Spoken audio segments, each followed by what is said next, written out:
motion, this, that. He wanted water. And he had there was sodas all over the place.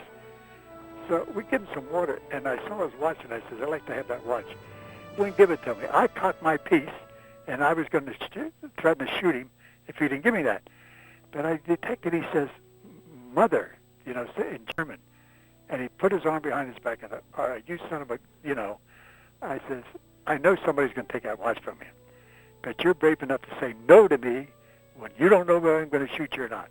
So that's one of those little incidents along the way. So we go into Rome, okay? We take Rome. We garrison Rome for 11 days with a small arm fire coming from here or there. We garrisoned Rome and did patrols at night and at the daytime. There's nobody allowed in Rome except the 3rd Division for 11 days. So then we moved back down to Basuli again, okay, after Rome, after we took Rome. By the way, we took Rome on June the 4th, okay? Damn it, June the 6th, Normandy took all our glory away 2 days later. So we didn't last much with our victory in Rome as far as the division goes and so on. So then we get down to Basuli again, and again we had no idea where we were going. So it was in August 15th. Before we got ready for that, I don't know how much time elapsed. We stopped off in Sardinia to stretch our legs, and then we went on to southern France. The Navy did a good job. There was 2 islands there that had artillery pieces on, coastal guns.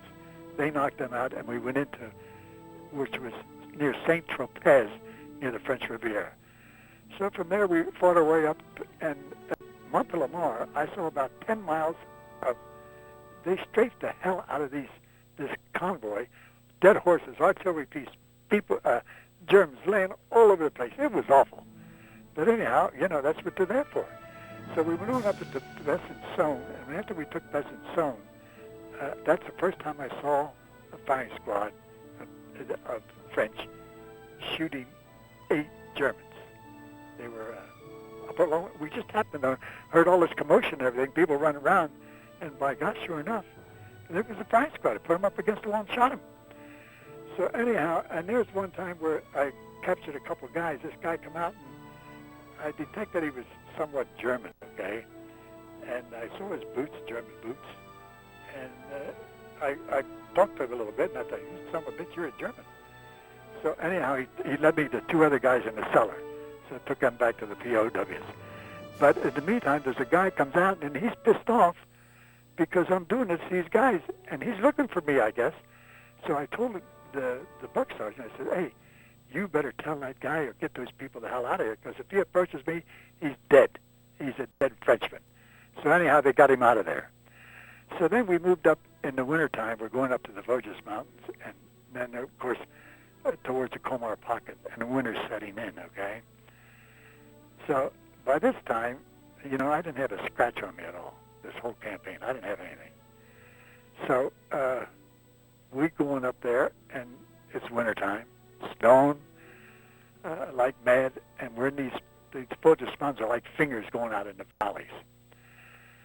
And that's heading towards St. Di in the Comar Pocket. And I thought, oh, man, I started to get fed up with the whole thing because I led this section across an opening, okay? And this, I think the guy's name was Sullivan. I'm not sure of his name. But he got caught in the artillery, and I went to try to help him, and I had him in my arms.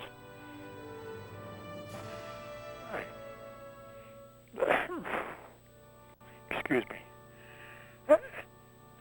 Anyhow, he had a hole in his head. And I said, this is enough for me. I had enough of this crap. So I went to Colonel Osgard, and I says, I've had it. I says, I'm done. So he says, go back to the medics. Go back there and rest up a little bit. So I went back, and I come back up. I says, I can't, I'm done, Colonel. I says, I went out. He says, okay, Leo. And, you know, if you do your job, there's ways of things doing these very legal-like, okay? So anyhow, he says, okay, we'll send you back. So would you believe, I went back into this Rempel area, and I don't know where I was going to go. I think I was going to go to Antwerp. But anyhow, I got malaria, would you believe it, in the dead of winter.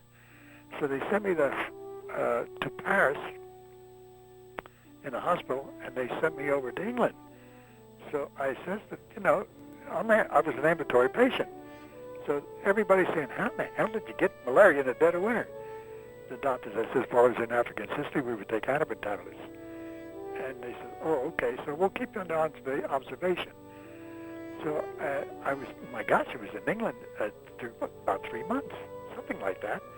And I said to the doctor, I said, why in the hell would you send me home? I said, I did my share. He says, if you have another attack, I'll send you home.